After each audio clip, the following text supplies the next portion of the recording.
Semua yang dipecat itu pasti melakukan perlawanan hukum. Pasti kami lakukan petun di pengadilan tata usaha negara. Pasti kami lakukan. Secepatnya, 1 atau 2 hari ini sudah. Karena ini harus menjadi pembelajaran di kemudian hari.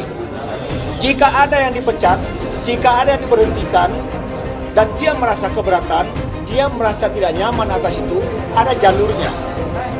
Jalur yang terbaik itu adalah pengadilan tata usaha negara. Saya kira itu ya. Pemberhentian tetap dengan tidak hormat ini kepada 7 orang kader telah melalui proses dan mekanisme yang sesuai dengan ketentuan dan aturan yang berlaku di internal partai kami. Ya. Nah, karena itu dan ini juga merupakan bagian ya dari usaha kami untuk memenuhi aspirasi dan desakan daripada kader-kader kami di grassroots yang disampaikan melalui Ketua DPD dan Ketua DPC untuk memecat para pengkhianat yang berkolusi dengan pihak eksternal untuk mengambil alih Partai Demokrat dan melakukan KLB secara inkonstitusional dan ilegal. Kalau menurut saya, apa yang terjadi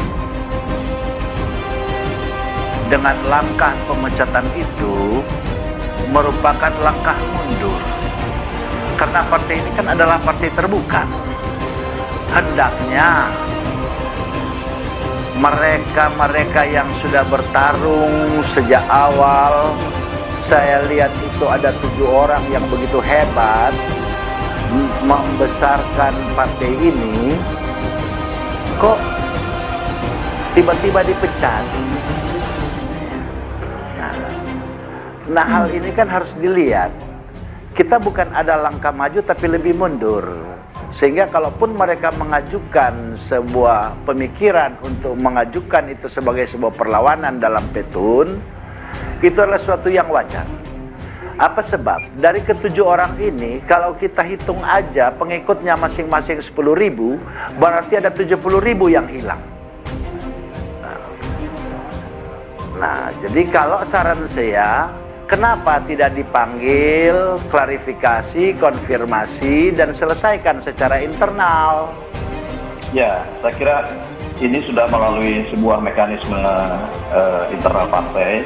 Kami juga mengacu kepada konstitusi partai, ada ADRT, ada peraturan organisasi, dan ada kode etik.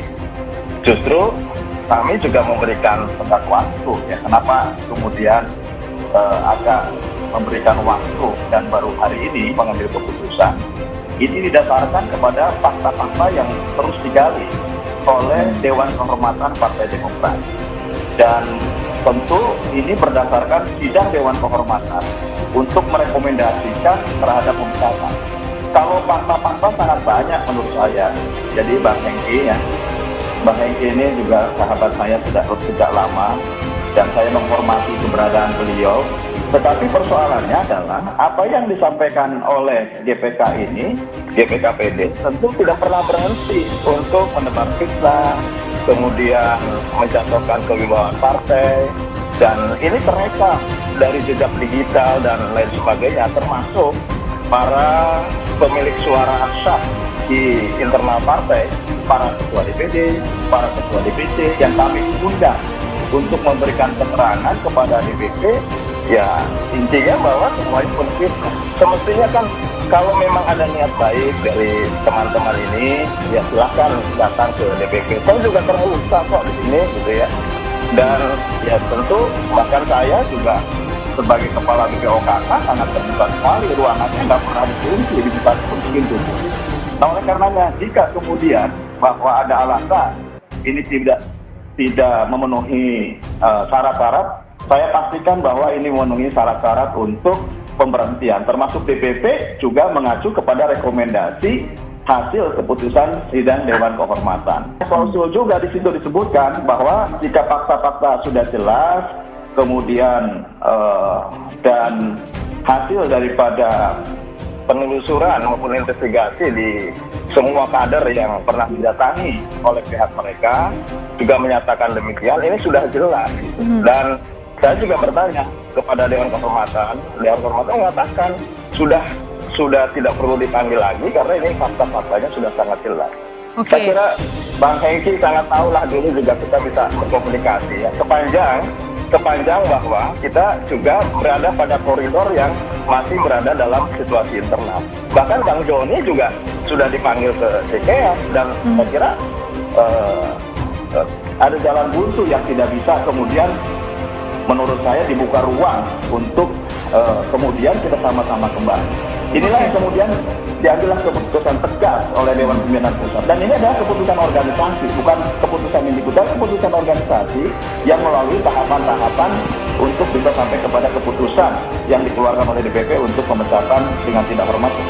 Iya, jadi kalau saya melihat kondisi ini, ada 3 tahapan untuk menyelesaikan persoalan internal. Artinya pertama ada teguran lisan, teguran tertulis, ya. Dan apabila itu sudah dilakukan, tentunya kan mereka juga punya pendapat. Ya, ketika mereka punya pendapat, ayo kita duduk bersama dan menyelesaikan ini dalam kebersamaan. Kalau kita main pecat memecat, ini udah kayak ini udah kayak perusahaan aja ini. Ya, janganlah, kasihan mereka tidak digaji oleh partai. Ya, mereka berbuat kan sekian lama itu mengembangkan, membesarkan partai ini. Ya, ya. Nah, kemudian mereka itu ditinggal begitu saja. Kemudian pada ujung-ujungnya mereka itu dicampakkan dengan pemecatan yang tidak hormat. Tentunya pasti ada perlawanan. Nah, tentunya adanya ketidakseimbangan, hilangnya sebuah equilibrium dari partai politik itu dalam sebuah kepemimpinan. Jadi bagaimana manajemen pengelolaan partai ini dengan menghargai senioritas, merangkul junioritas, dan memberikan pendapat untuk mengembangkan partai ini dalam kerangka membesarkan ulang Partai Demokrat. Jadi ya bagi saya itu sebuah pemecatan yang dilakukan dengan, bagi saya jujur aja, ini sebuah penghinaan loh. Ya, penghinaan benar-benar ya. Karena saya tahu pasti 7 orang ini yang berkeringat, berkecucuran darah, baik moral maupun material, mereka berbuat. 2009 Partai Demokrat capai pada puncaknya dengan 20,4% yang tidak pernah ada di Republik ini sampai detik ini. Ya. Apa yang mereka dapatkan? Tidak ada kok. Ya, nah, ya, dengan demikian kami sebagai pendiri melihat peristiwa ini sungguh benar-benar mencoreng nama partai. Sehingga saya berharap kepemimpinan ini harus benar-benar di-refreshing. Ya. Karena saya jujur melihat, ya, kalau main pecat-memecat ini udah persoalan pada kepanikan dan ketakutan. Kenapa harus dipecat? Ya, penyegaran lah. Setidaknya kan itu, apakah penyegaran melalui kongres luar biasa, melalui pertemuan antar senior dan junior, ya. Nah, itu hal-hal yang biasa terjadi dalam sebuah partai politik, ya. Alasan satu yang sudah pasti, ini hasil investigasi dan pendalaman kami terhadap beberapa kader yang tentu telah diundang dan dipertemukan dengan Pak Muldoko.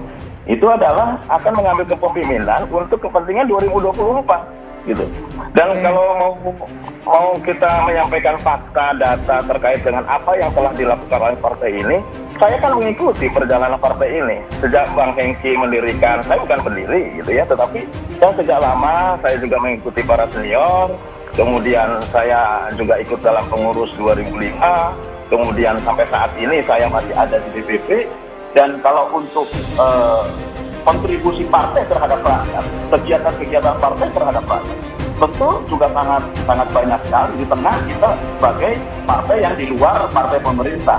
Nah, kalau konteksnya adalah terhadap perbaikan sistem dan lain sebagainya, itu ya welcome saja, kami terbuka. Kalau Bang Hengki telepon saya kan, kalau WA saya juga selalu saya balas, ini juga berkontribusi. Tetapi kalau persoalannya bahwa kedaulatan partai ini terancam oleh pihak eksternal yang ingin menjadikan kendaraan sebagai capres 2024, ya seluruh kader sudah pasti ini adalah harus kita lakukan mempertahankan.